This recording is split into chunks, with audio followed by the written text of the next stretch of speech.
done, but hopefully you got a day or so done, be able to take a good look at what your ideal weeklies look like. One thing, I talked a little bit about this with activation and self-automation, but it's really about creating habits. And most of you, trying to think of the gentleman's name now, Charles Duhigg wrote a book, The Automation of Creating Habits and Willpower. And one of the things they talk about is you always have a cue. That's kind of that trigger that we talked about earlier.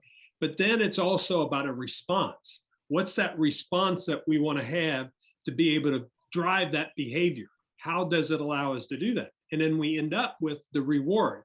And that's kind of what they call as the habit loop. And some people have changed it, atomic habits. James Clear's got another mechanism that he put in. But it's about that activation trigger that allows us that capability to start that new process and about getting that behavior change that we want. So the big thing is we have to always look about is they've done studies before, and with the mice, they showed that when the bell went off and they basically saw that if there was cheese out, they started salivating.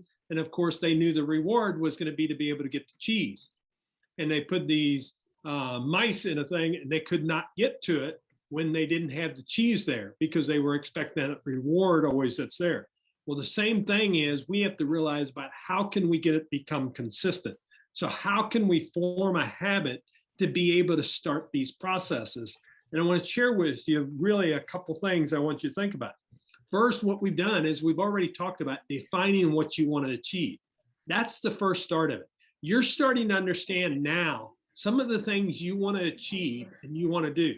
If it's either in the ideal week, if it's in your goal area, if it's in your rituals, but you're starting to define it. So now what we've got to do is we've got to progress that, facilitate that progress to go forward. So what we've got to do is we've got to start choosing what behavior am I going to do? What do I need to create in that area? And what element of that habit loop do I need to do? So if I start that and I get that cue, that activation trigger, then what is going to move me forward to respond to do the daily plan? So that's one thing you're going to have to figure out on your daily plan. What is it going to be for you? In the same way, a weekly plan, how are you going to create that response to make it become automatic that's there? And then ultimately, you're choosing that targeted behavior that's there.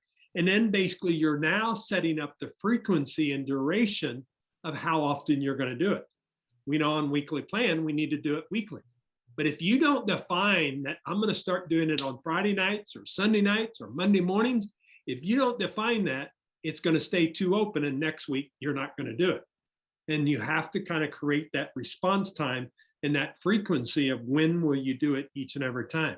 And then ultimately, you're clarifying that habit loop to allow you to really create that compliance of being able to get there. So basically, it allows us to create a system that allows us to achieve it. And really, it helps us overcome those objections when we don't, because habits make it easy. A lot of people think habits are a bad thing, but habits can be a really great thing. I mean, most of you got up this morning and you brushed your teeth. Most of you have taken a shower. Those are habits. Those are good things. In the same way as we get in a routine of rituals that we create.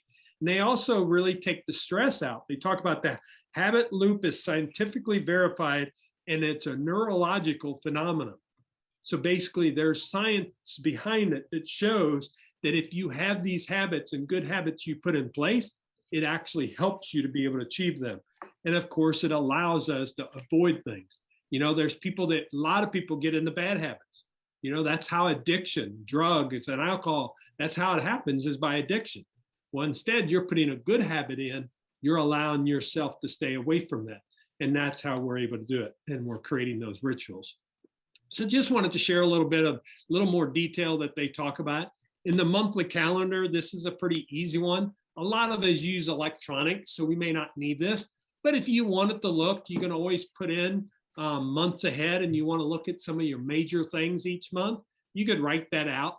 When you're starting doing your calendar, you could do this once a month. You could do it the quarter ahead, whatever you want. But basically, you're able to write those out. And there are some pages in there that you can create that in each one of them. The other thing is that I do want to go through is this quarterly preview. And if you'll pull that sheet out, this is a big one. Because this is something that I will tell you will really help you each quarter. And of course, it's a quarterly preview because the planner is set up to be a quarterly cycle, okay? It's set for 90 days is how this planner is set up for you. So basically on the quarterly preview, you're going to do it every quarter. And the easy way to do it, you don't have to do it July 1 or June 30th.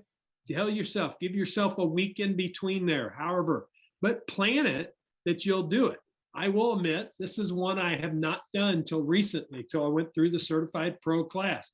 And I was missing a big component because I was not setting up a quarterly preview. I had some other things I did quarterly, but I didn't follow this. And really, all it does, it follows very similar the mechanism that we use on the other side of it. So on a quarterly preview, what's your biggest wins? Okay, write down some of the biggest wins personally and professionally. You saw this before on weekly preview, right? So you write down those wins. Tell yourself what's some really great things that happen personally and professionally. That gets that motivation. Step 2 is the after action review. Refer to your goals for this past quarter. How far did you get? What did you tell yourself you wanted to accomplish? Give yourself a grade. Tell you what percent did you get that complete. And then you go to that next one. What's that percentage of completion in that area? Then you're just going to go right on down. What worked? What didn't work? You know, I didn't stick to my plan. I didn't do my morning ritual, whatever it is. You know, what worked? I started exercising. You know, you tell yourself what's doing well. On the back side of it, it's going to tell you what will you keep doing? What will you improve? What will you start doing? What will you stop doing? So you're setting up. And what is it doing? Taking a picture of what worked, what didn't work, and now you're going to the picture of what is going to work. And you're kind of telling yourself. Neat thing is you're doing this because then you're going to set those new plans in place as you look at the quarter. Now, the next section, all of you may not have, but if you do, if you've got any 3-year or 10-year life plans, Michael Hyatt and Daniel Harkavy wrote a book called, got to remember the book name now, Living Forward, and they wrote a book about how you can create your own life plan in that book. I shared that with some other people, but that's where you can create a life plan. If you don't have that, that's fine. But what are some of the things, bigger plans that you have, maybe a 3-year or 10-year out that you want to accomplish? And then step 4 is that annual goal review. So you look back at your annual goals and you'll check where you're at. Now you're going to set up progress, because when you set your quarterly goals, you're going to look at and you're going to put in your new, how are you going to achieve that? Maybe it's a year-long goal about that exercise or about weight loss that you want to have, or eating right, whatever it is. Now you're going to put in the next quarter. The whole goal is not to stop what you did, but instead, now how can I build on that? So what's the next thing I want to do on that? And then it's going to give you a monthly calendar review. It's going to give you an ideal week review. So this is where that comes in, where you review your ideal week, what worked, what didn't work. Last quarter, first quarter, I had some things that didn't work, so I changed it. I'll be honest, I know some things I'll have to change in second quarter already, going in the third quarter that didn't work, but I'll change that to fit my schedule. And then I'll look at those daily rituals again. That's a time as I'm in this. So if you do this in June, July, and August, and September, in September, you'll find out what's working those rituals, what's not working. And then, of course, it gives you some new daily pages that you can enter if you want into your planner. So it's a great quarterly review in each one of those areas. And then it lets you start setting up. Whoops, it doesn't have a slide on this one, but it's going to let you start setting up on a quarterly review, basically, as you go through each one of those areas. So now you're able to go look at your ideal week. And the book, the planner, has this in there that it will walk you right through those different areas on each one of them. And you can walk through the ideal week and reset that up for what you want. So you set your book up, your quarterly preview, integrate with your teams. So how can you really integrate this with your team? Well, number one, you have some of the tools. The other thing is that you can share with them. You can share the concept with them. It could be a team thing where you have, maybe they didn't sit in at quite a few of the Cole County Recorder's Office. So you guys could definitely help each other, hold each other accountable to it. Just having a little 5-minute recap, those type of things. Find an accountability partner, but then you could share some of what you're doing, and that teach to learn. And you have some of the printouts. if they're interested in getting the book and they want to do that. I will be doing another course at some time on the full focus later this year.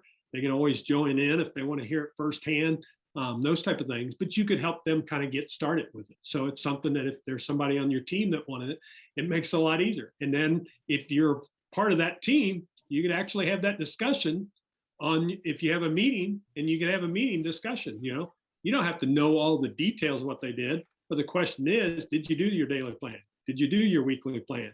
And it helps each other stay accountable. And then just remember, the thing is, it's about hybrid approach. You don't have to have everything on your planner, but the thing is, how can I make these two work together? I hear from people all the time. I got one guy at a coach, and he says, but I always forget that darn planner. I said, then you need to create. I said, do you always forget your phone?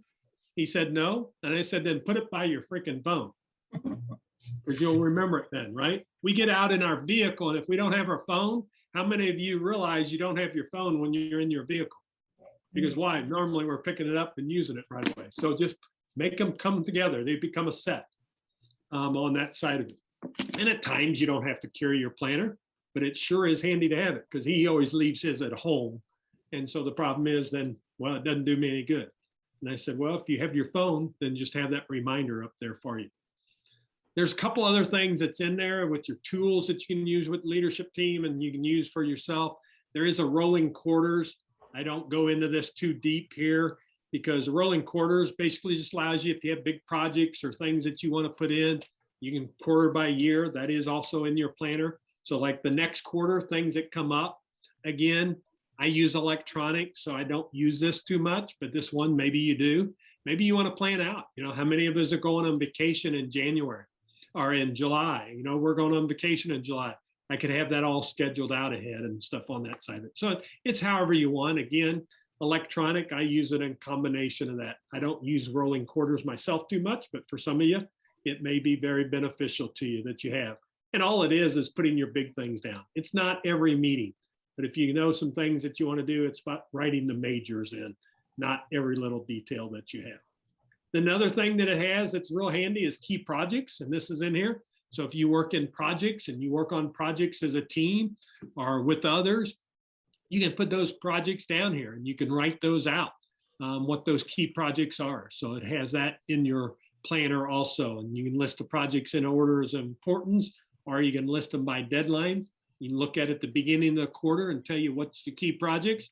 There may be some that's added later, but you could put up to that time what those key projects are. The full focus planner system, for many of you, I've shared this course with you and stuff. Again, I'm set up as an affiliate with them.